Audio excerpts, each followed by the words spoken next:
Shalom saudara-saudara, Bapak Ibu yang dikasihi Tuhan. Hari ini kita jumpa lagi dalam kasih Tuhan, dalam pemberitaan firman Tuhan untuk memberkati semua orang. Puji Tuhan, kita bersyukur hari ini tentunya masih dalam suasana kemerdekaan. Oleh kemurahan Tuhan, sudah 75 tahun bangsa kita merdeka. Haleluya, puji Tuhan. Dan firman Tuhan malam hari ini saya akan bacakan di dalam Markus 4 ayatnya yang ke-1 sampai ayat ke-5 dan 18 sampai 20. Demikian bunyi firman Tuhan. Yesus mengusir roh jahat dari orang Gerasa. Lalu sampailah mereka di seberang danau di daerah orang Gerasa. Baru saja Yesus turun dari perahu, datanglah seorang yang kerasukan roh jahat dari pekuburan menemui dia.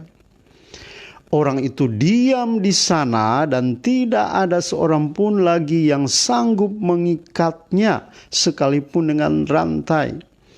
Karena sudah sering ia dibelenggu dan dirantai, tetapi rantainya diputuskannya dan belenggunya dimusnahkannya.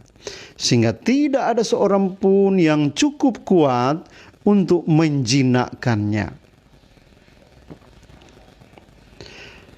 Siang malam ia berkeliaran di pekuburan dan di bukit-bukit sambil berteriak-teriak dan memukuli dirinya dengan batu. Ayatnya yang 18, pada waktu Yesus naik lagi ke dalam perahu, orang yang tadinya kerasukan setan itu meminta supaya ia diperkenankan menyertai dia.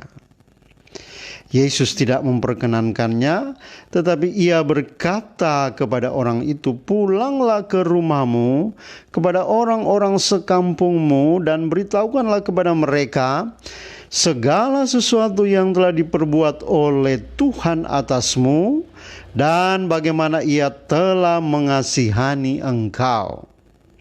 Orang itu pun pergilah dan mulai memberitakan di daerah Dekapolis segala apa yang telah diperbuat Yesus atas dirinya, dan mereka semua menjadi heran. Bapak Ibu yang dikasihi oleh Tuhan, ya, firman Tuhan ini tentunya mengkisahkan seorang Gerasa, ya, yang kerasukan setan. Saking luar biasanya kerasukannya, sehingga orang Gerasa ini tinggalnya di pekuburan, ya, tidak berpakaian alias telanjang, ya, memberontak, ya, segala rantai yang diikatkan kepadanya diputuskannya, ya. Dan saudara-saudara, ketika Yesus tiba di sana, orang yang kerasukan setan ini ketika berjumpa dengan Yesus, dia beroleh kemerdekaan, ya. Saudara-saudara, itulah anugerah Tuhan yang besar, kemurahan Tuhan yang besar yang telah datang kepada orang ini, ya. Sehingga dia dipulihkan, dia sadar kembali, dan pada akhirnya dia menjadi berkat. Saya kira demikian juga dengan kita, saudara-saudara. Melalui kasih dan pengorbanan Yesus di kayu salib,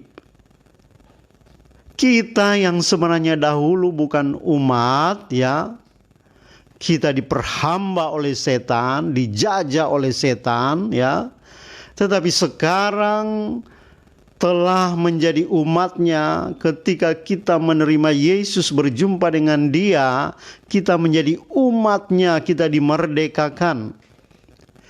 Kita yang seharusnya binasa kekal di neraka, sekarang di dalam Yesus kita beroleh hidup yang kekal, di surga.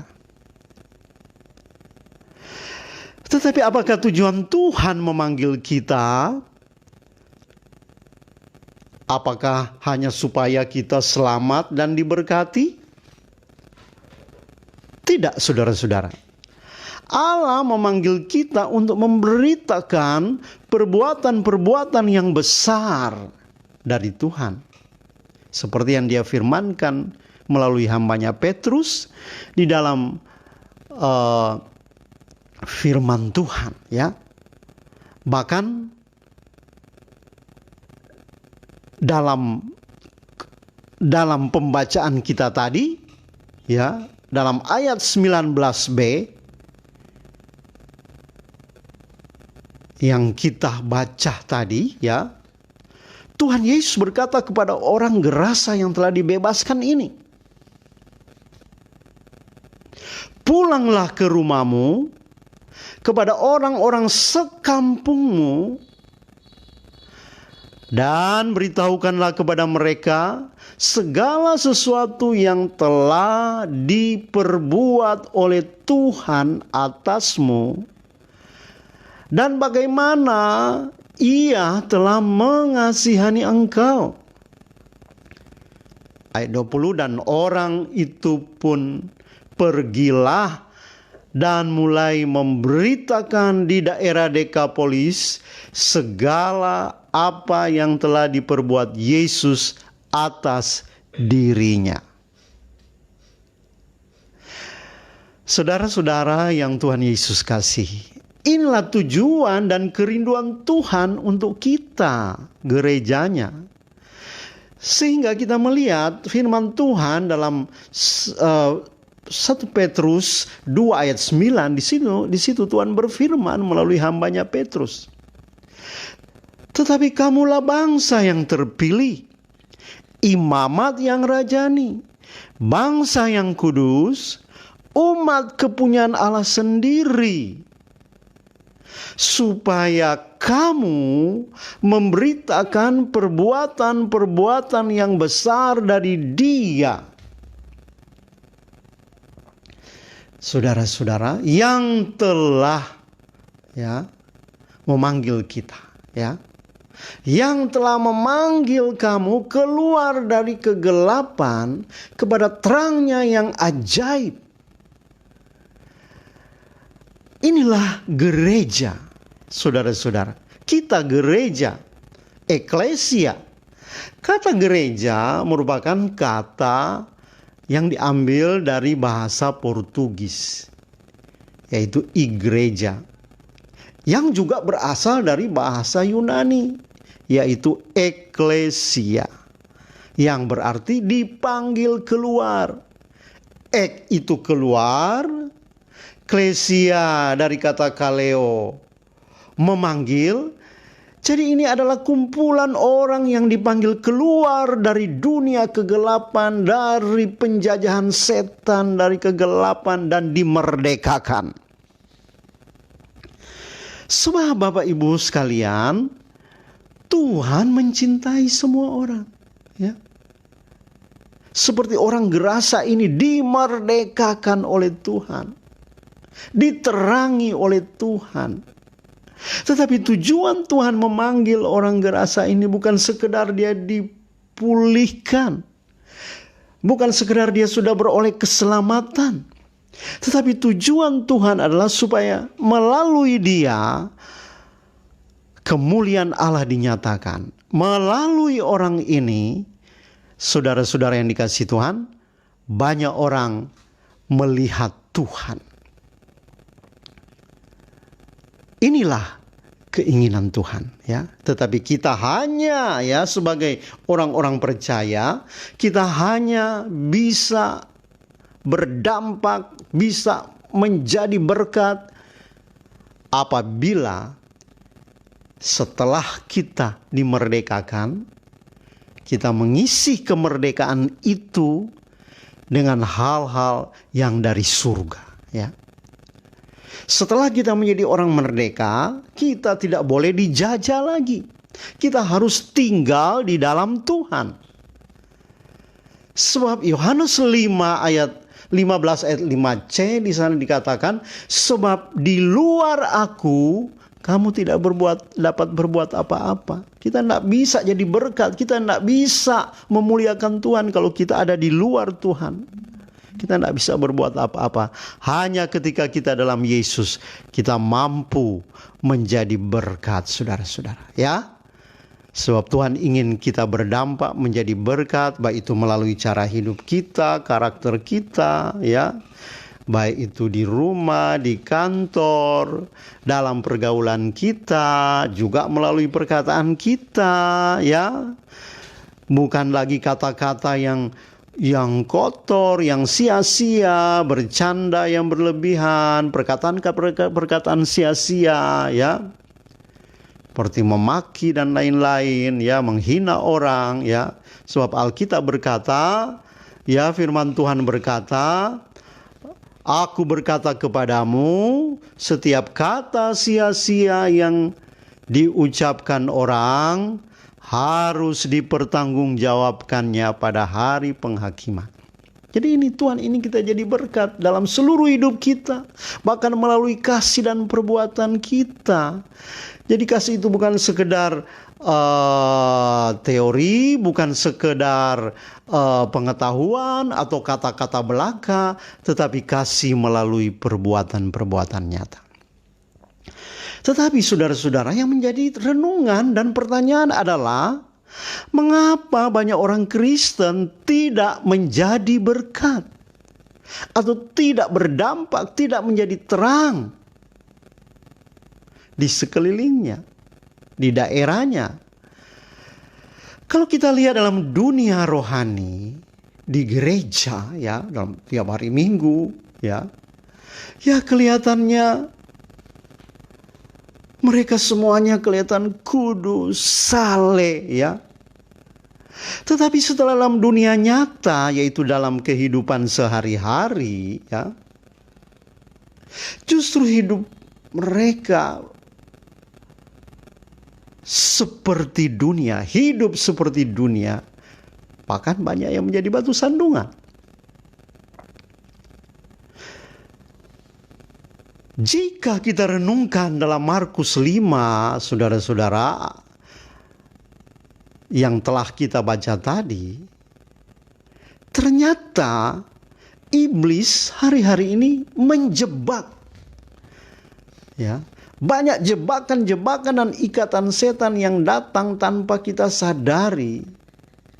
Tanpa banyak orang Kristen sadari, telah membuat banyak umat Tuhan menjadi mandek atau stagnan dan tidak mampu berdampak dan tidak mampu juga menjadi terang di sekelilingnya, ya. Saudara-saudara yang Tuhan Yesus cintai, dalam kisah orang gerasa yang telah kita baca tadi, yaitu seorang gerasa yang kerasukan setan ini, ada 4 hal yang perlu kita bahas supaya kita benar-benar, ya, mengalami kemerdekaan, mengalami kelepasan dalam kehidupan kita ini, sehingga kita menjadi berkat, ya, atau kita dimerdekakan dan diselamatkan dan bisa memerdekakan orang lain. Yaitu 4 hal yang menghambat sehingga kita tidak menjadi terang di sekeliling kita, ya. Alkitab berkata dalam firman Tuhan yang telah kita baca tadi bahwa orang gerasa yang kerasukan setan ini dikatakan dia tinggal di pekuburan. Jadi saya bisa mengkategorikan kehidupan manusia dalam 2 hal ini. Orang yang dirasuk setan tinggal di kuburan, sementara orang normal pasti tinggal di rumah, ya. Dan orang yang dirasuk setan ini tidak berpakaian alias telanjang. Tetapi saya percaya orang normal di sisi lain pasti berpakaian, ya. Saudara-saudara yang dikasihi Tuhan, tentunya istilah berpakaian ini sesuatu budaya yang sangat baik. Kehidupan hari-hari ini di tengah-tengah dunia yang semakin banyak pengaruh-pengaruh dunia, ya, budaya-budaya dunia, sehingga banyak orang, bahkan saudara-saudara orang-orang Kristen, tidak menjadi berkat dalam berpakaian, ya.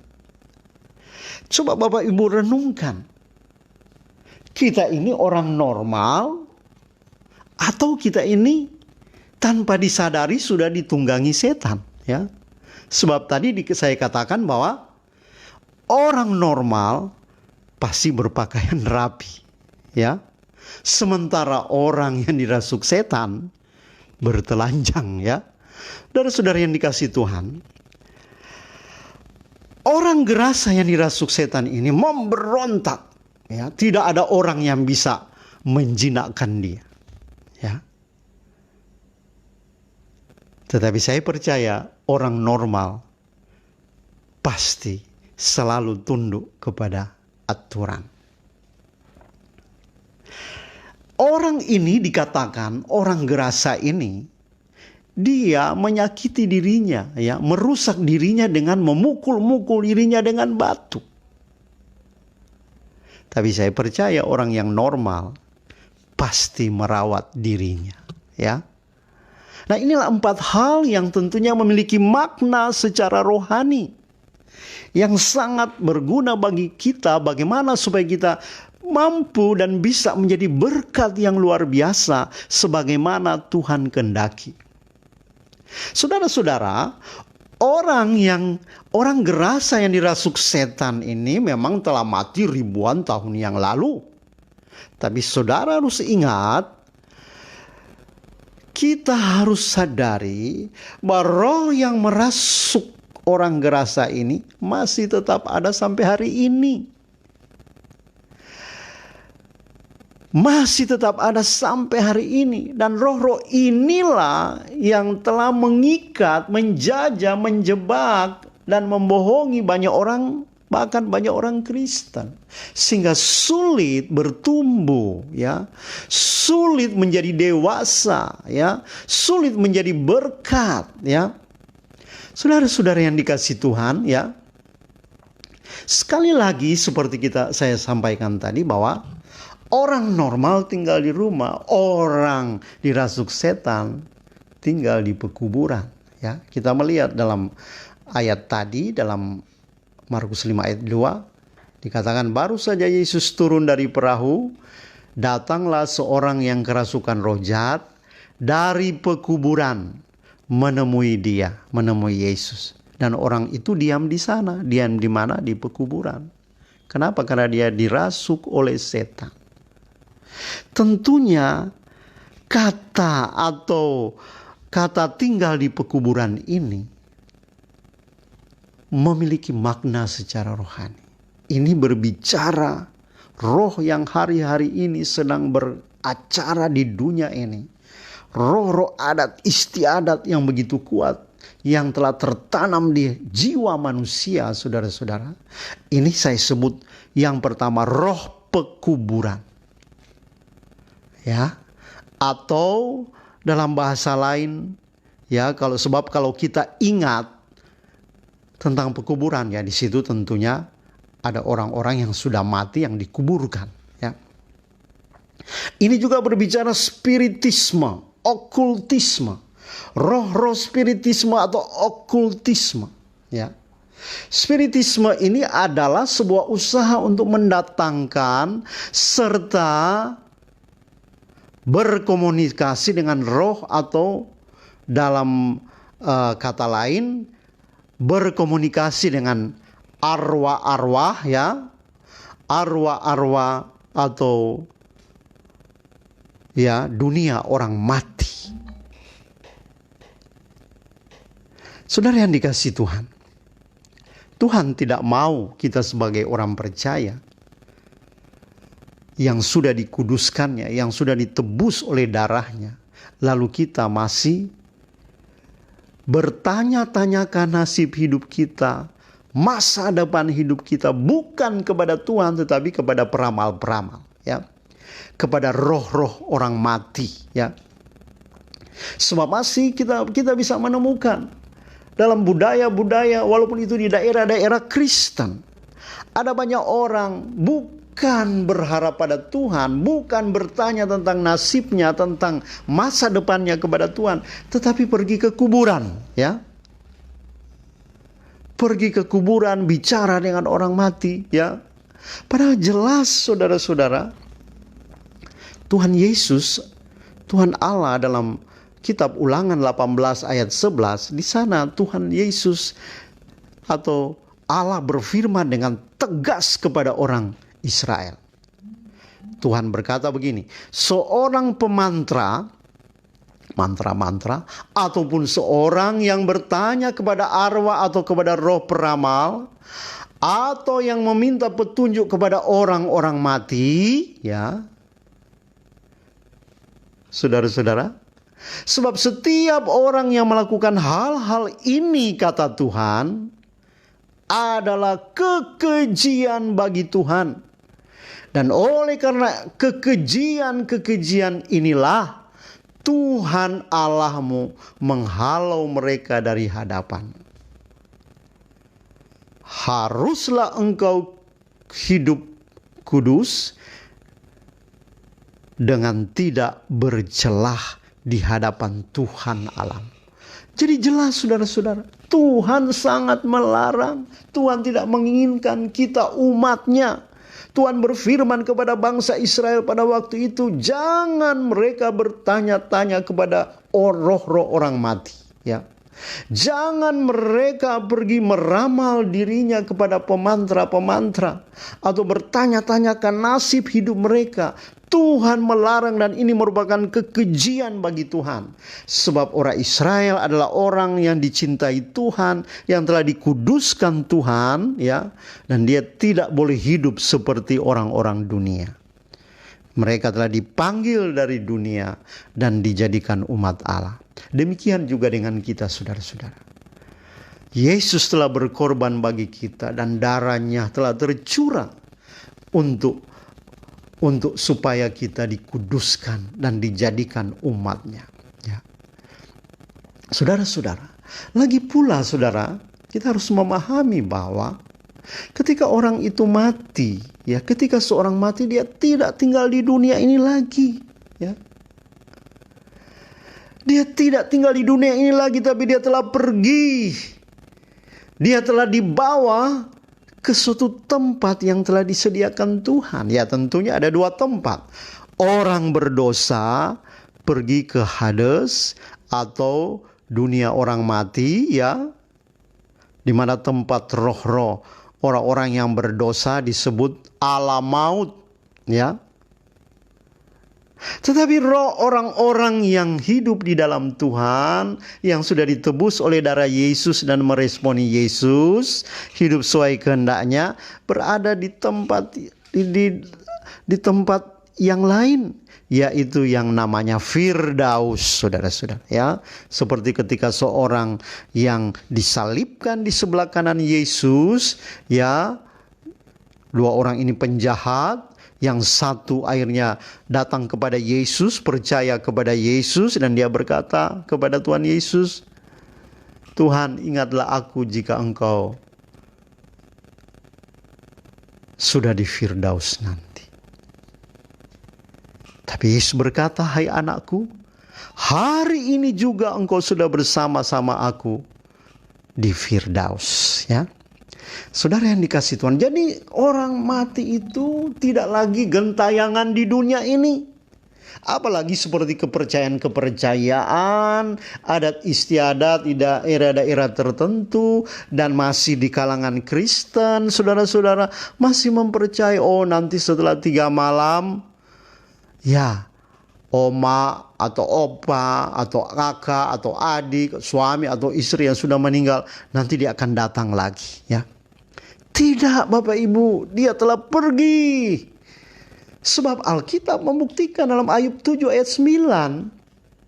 Sebagaimana awan lenyap dan melayang hilang, demikian juga orang yang turun ke dalam dunia orang mati tidak akan muncul kembali.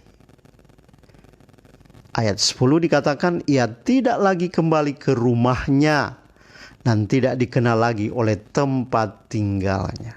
Ya, saudara yang dikasihi Tuhan, jadi kita melihat di sini betapa luar biasanya roh pekuburan ini. Ya,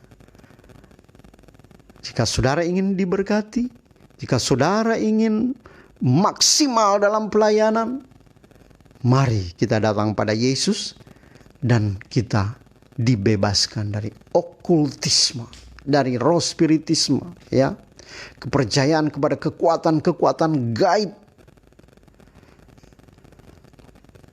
Ini hal yang pertama, Bapak Ibu yang dikasihi Tuhan. Hal yang kedua, ya, orang gerasa ini ketika berjumpa dengan Yesus itu dalam keadaan telanjang, dia tidak pakai baju karena dia dirasuk oleh setan, ya. Ya. Dia dirasuk oleh setan. Orang yang dirasuk oleh setan pasti suka telanjang, ya.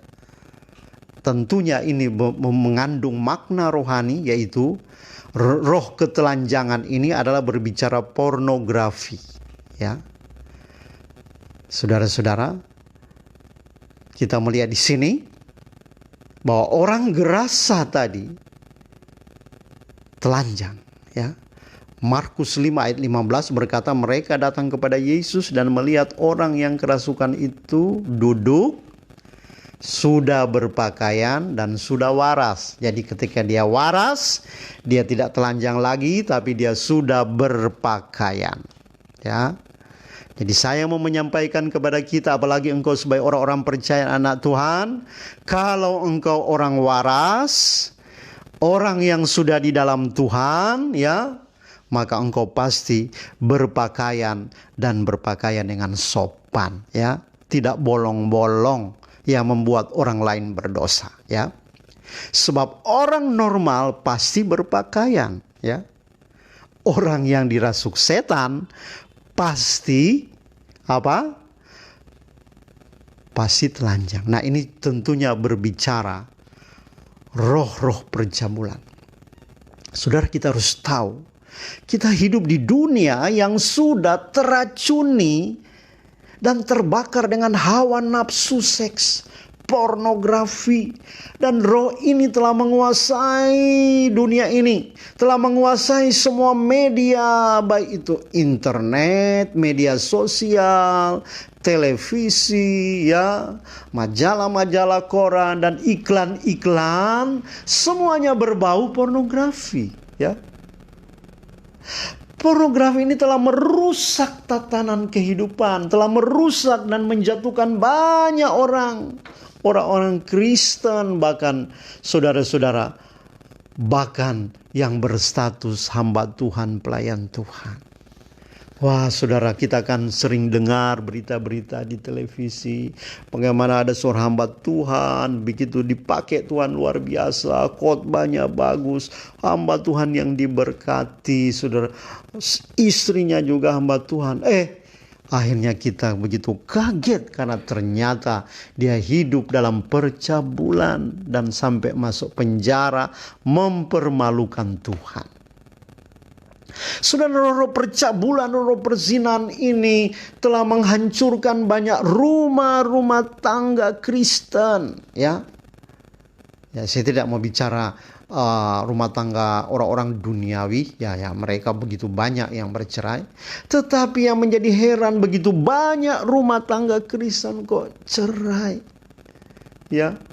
Padahal Tuhan tidak menginginkan perceraian, ya. Ini harus tegas, saudara-saudara, ya. Tuhan membenci perceraian. Oleh sebab itu, hari-hari ini kita harus waspada. Karena dosa ini begitu serius, saudara-saudara. Ini serius di hadapan Tuhan. Sebab Tuhan merancangkan yang luar biasa. Tuhan ingin memakai kita menjadi berkat bagi banyak orang, memerdekakan banyak orang.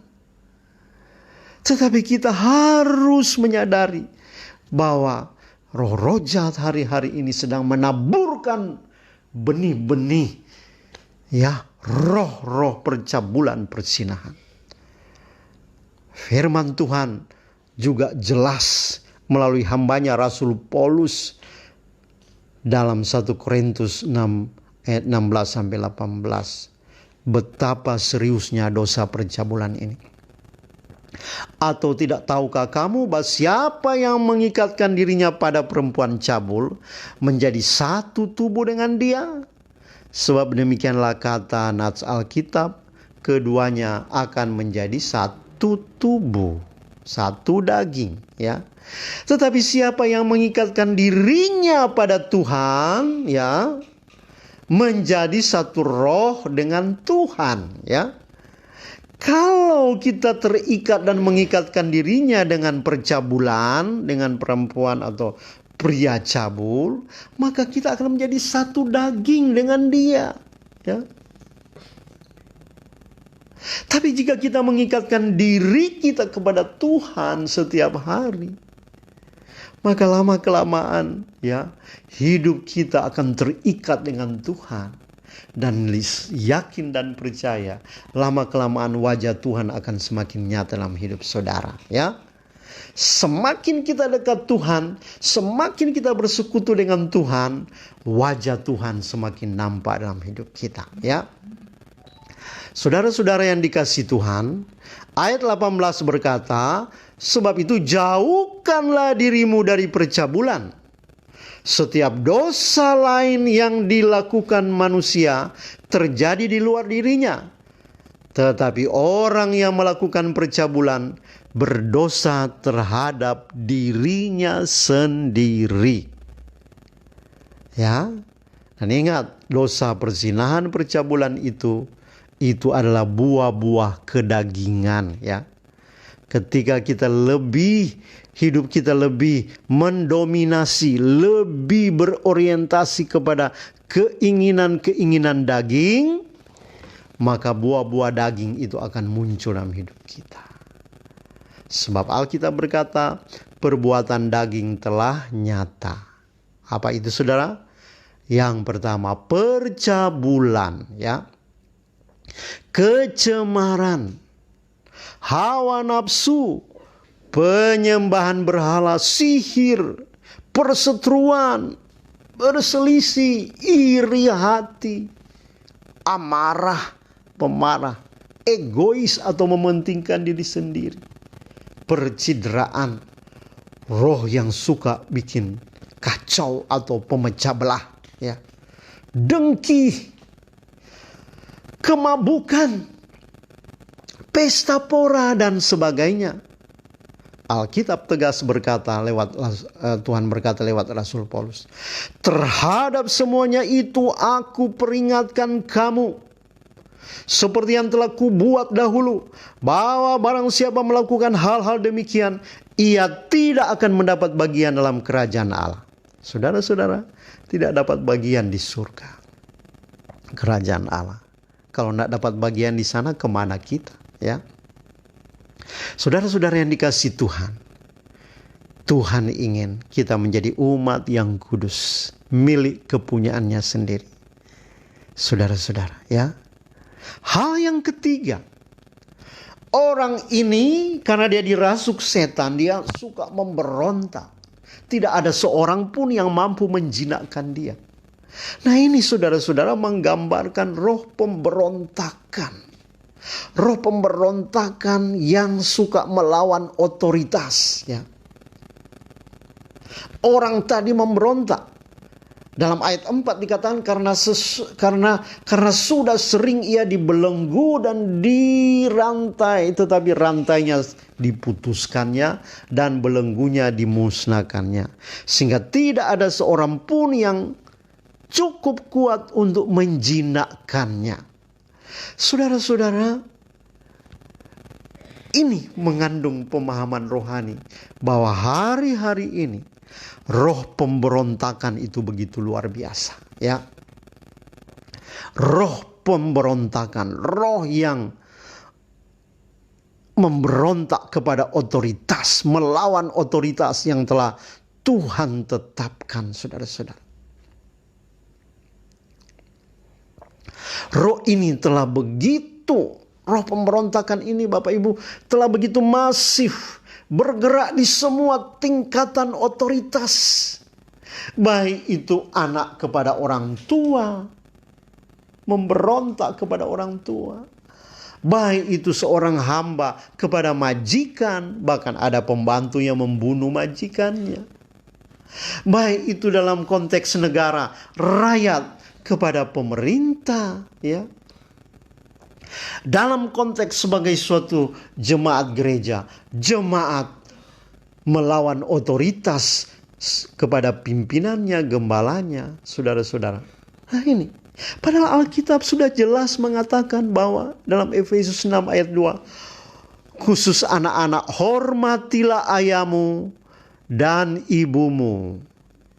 Ini adalah suatu perintah yang penting seperti yang nyata dari janji ini. Hai anak-anak, taatilah orang tuamu dalam Tuhan, di dalam Tuhan. Karena harus demikian. Jadi ini tegas firman Tuhan. Sebagai anak-anak kita harus menghargai otoritas. Siapakah otoritas kita di keluarga? Itulah papa dan mama kita. Ya, jika engkau ingin diberkati di bumi ini dan lanjut umurmu diberkati Tuhan, maka engkau harus menghormati otoritas. Saudara-saudara, Ham dikutuk oleh Nuh karena sebagai anak dia tidak menghormati Nuh orang tuanya. Karena ketika Nuh telanjang, karena waktu itu dia berkebun anggur dan terlalu banyak makan anggur, saudara-saudara, dia mabuk dan telanjang, dan akhirnya ketika Ham melihat, dia justru tertawakan dan menceritakan kepada orang lain. Dan akhirnya Nuh mengutuk dia. Demikian kita melihat Absalom, anak Raja Daud, ganteng, saudara-saudara, memberontak kepada ayahnya, membuat kudeta dan ingin menggantikan ayahnya dengan paksa. Hanya dia mati sia-sia, ya. Kita harus menghargai otoritas, ya. Saudara-saudara yang dikasihi Tuhan. Demikian juga firman Tuhan untuk para hamba-hamba. Hai hamba-hamba, taatilah Tuhanmu yang di dunia ini, ya. Dengan takut dan gentar dan dengan tulus hati, sama seperti kamu taat kepada Kristus, ya. Saudara-saudara, seperti Yusuf sangat menghargai tuannya ketika di rumah Potifar, ya. Demikian juga kita melihat hari-hari ini, saudara-saudara, dalam konteks rakyat di suatu negara seperti Indonesia, rakyat terhadap pemerintahnya. Oh, kita bisa menemukan hari-hari ini suatu pemberontakan yang begitu luar biasa. Mencaci maki pimpinan, mencaci maki pemerintah, saudara-saudara. Ya, melecehkan pemerintah, memberontak, ingin menjatuhkan pemerintah. Tidak terus-menerus menebar hoaks di mana-mana tentang pemerintah. Nah, ini roh pemberontakan, saudara-saudara, ya. Padahal kita sebagai orang Kristen, tentunya kita jangan ikut-ikutan memberontak, saudara. Ikut-ikutan menghina pemerintah. Sebab Alkitab kan sudah jelas dalam Roma 13 ayat 1 dan 2. Tuhan sudah berfirman, tiap-tiap orang harus tunduk kepada pemerintah yang di atasnya. Sebab tidak ada pemerintah yang tidak berasal dari Allah, dan tidak ada pemerintah yang bukan ditetapkan oleh Allah. Pemerintah-pemerintah yang ada itu ditetapkan oleh Allah, saudara-saudara, ya. Oleh sebab itu sebagai masyarakat, mari kita ini mentaati, mengikuti aturan-aturan yang telah dibuat pemerintah, supaya kesejahteraan itu bisa terjadi dalam hidup kita ketika kita tinggal di bangsa ini, ya.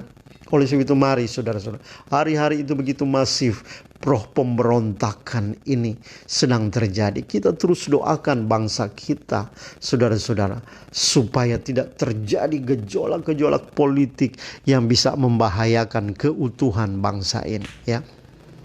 Dalam konteks jemaat terhadap gembala, sudah jelas bahwa Tuhan ingin supaya kita juga menghargai hamba Tuhan yang Tuhan telah urapi, ya.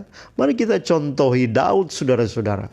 Sungguh pun Saul itu tentunya sudah tidak berkenan kepada Tuhan dan punya keinginan rencana untuk membunuh Daud. Tetapi ketika suatu momen di mana sebenarnya Saul ini, kalau Daud mau sudah berjumpa dengan Daud di suatu gua dan tinggal mau ditombak. Tetapi saudara-saudara, betul-betul Raja Daud ini atau hamba Tuhan Daud ini sangat menghargai otoritas, sangat menghargai pengurapan yang ada kepada Saul ini, ya. Saudara-saudara, sehingga dia tidak membunuh Saul, ya. Jelas firman Tuhan dalam Ibrani 13 ayat 17.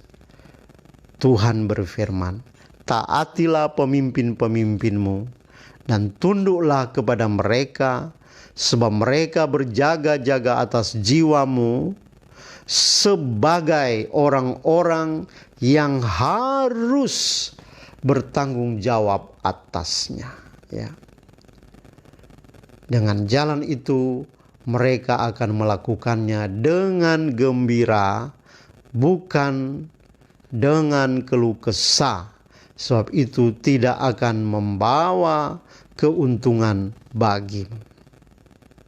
Saudara-saudara, ingatlah Korah, Datan dan Abiram memberontak kepada hamba Tuhan Musa, dan saudara tahu apa jadinya dengan mereka.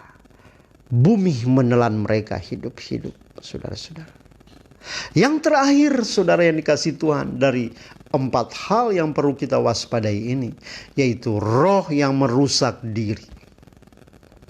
Orang gerasa ini memukul-mukul dirinya dengan batu. Ini adalah roh yang merusak diri, yaitu merusak diri lewat apa? Ya, melalui bunuh diri lah, kecanduan obat-obatan, alkohol, orang Manado bilang cap tikus, ya, kecanduan rokok, kecanduan narkoba, ya. Jadi kita melihat, ya, roh bunuh diri ini begitu banyak di mana-mana, ya. Tiba-tiba sering kita dengar, tiba-tiba sudah loncat dari gedung yang bertingkat dan habislah nyawanya. Begitu banyak roh bunuh diri hari-hari ini. Tidak menghargai ciptaan Tuhan, bait Allah ini, saudara-saudara. Ingat Tuhan berkata, barang siapa membinasakan bait Allah, aku akan membinasakan dia, ya. Saudara-saudara, ada banyak orang Kristen masih terjebak dan terikat dengan roh-roh ini, ya. Dengan roh-roh tadi, baik itu roh pekuburan, roh perzinahan, roh ketelanjangan, roh pemberontakan, ya, roh yang merusak diri sendiri, saudara-saudara. Coba kita lihat begitu banyak anak-anak muda, kita perlu doakan banyak anak-anak muda hari-hari ini. Karena mereka hidup dalam merusak diri mereka sendiri, baik itu dengan minuman keras, baik itu dengan narkoba, baik itu dengan seks bebas, bahkan dengan rokok, saudara-saudara, ya. Kenapa rokok dilarang? Bukan cuma Tuhan, ya, bukan cuma Alkitab, ada banyak ayat-ayat yang tersirat bahwa kita tidak boleh merokok, ya. Pemerintah pun melarang orang merokok, saudara-saudara, ya. Saudara yang dikasihi Tuhan, karena tentunya itu merusak bait Allah. Sekali lagi ada banyak orang Kristen masih terjebak dan terikat dengan roh-roh ini. Untuk itulah mari Bapak Ibu yang dikasihi Tuhan, datanglah dan serahkanlah dirimu sepenuhnya kepada Tuhan Yesus, sehingga kita menjadi orang merdeka, ya. Kalau saudara ingin menjadi orang merdeka dan hanya dipakai Tuhan untuk memerdekakan orang lain, kita harus terlepas dari jajahan-jajahan setan, ya. Isilah kemerdekaan yang telah Tuhan buat dalam dirimu dengan hal-hal yang berguna dari surga, ya, yaitu firman Tuhan, yaitu kebenaran firman Tuhan. Isilah saudara-saudara dalam hidup kita supaya kita menjadi bersih. Alkitab berkata, dengan apakah seorang muda mampu mempertahankan kelakuannya bersih daripada salah? Yaitu dengan setiap firman-Mu, ya Allah. Saudara-saudara, Tuhan ingin kita supaya kita hidup kudus. Dan pada akhirnya tujuan Tuhan bisa tercapai dalam diri kita, yaitu kita menjadi terang di sekeliling kita. Kita menjadi berkat, menjadi alat Tuhan yang maksimal dan berdampak kepada banyak orang, sehingga Tuhan Yesus dimuliakan, ya. Seperti pengalaman orang gerasa yang kerasukan setan tadi, ya. Apa yang terjadi dengan orang gerasa ini setelah ia dibebaskan oleh Tuhan Yesus? Ya, jelas dalam firman Tuhan berkata, Yesus memperkenankannya. Yesus tidak memperkenankannya untuk ikut dengan Tuhan Yesus waktu itu, ya. Sebab ketika dia jadi waras, sudah sadar, dimerdekakan, dia berkata, Tuhan, aku mau ikut dengan Tuhan kemana Tuhan melayani. Tapi Yesus tidak izinkan dia ikut sama-sama melayani. Tetapi Yesus justru berkata kepada orang itu, pulanglah ke rumahmu, kepada orang-orang sekampungmu, dan beritahukanlah kepada mereka segala sesuatu yang telah diperbuat oleh Tuhan atasmu, dan bagaimana ia telah mengasihani engkau. Dan apa yang terjadi? Orang itu pun pergilah dan mulai memberitakan, ya, perbuatan ajaib Tuhan kepada orang-orang di daerah Dekapolis, ya, segala apa yang telah diperbuat Yesus atas dirinya, dan mereka semua menjadi heran, dan saya percaya banyak orang dimenangkan pada waktu itu. Saudara-saudara yang dikasihi Tuhan, inilah kerinduan Tuhan kepada kita, ya, supaya kita menjadi berkat di sekeliling kita. Ya, dalam bentuk apa? Ya, tentunya dalam bentuk penginjilan, ya, perbuatan baik kita, kehidupan kita yang menjadi berkat, ya, kepada sesama, ya. Oh, saudara-saudara, engkau di kantor, engkau di sekolah, dimanapun, sekali lagi saya mau ingatkan engkau dipanggil Tuhan dengan suatu tujuan yang pasti, supaya engkau jadi berkat bagi banyak orang. Tapi koreksilah dirimu. Apakah engkau masih terikat dengan 4 roh tadi? Saudara-saudara, jika masih terikat, datanglah kepada Yesus, sebab hanya Yesus yang mampu memerdekakan engkau. Hanya Yesus yang mampu membebaskan hidupmu, sehingga engkau akan menjadi orang yang diberkati Tuhan.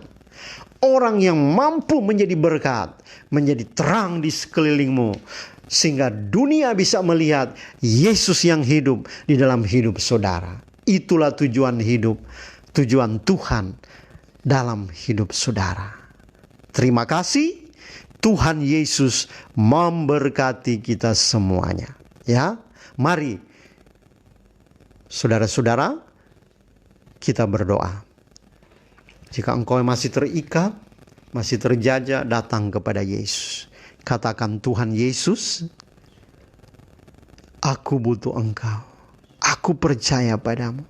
Saya menyadari bahwa aku orang berdosa, bahwa aku masih, Tuhan, belum maksimal melayani engkau, menjadi berkat, oleh karena masih ada ikatan-ikatan.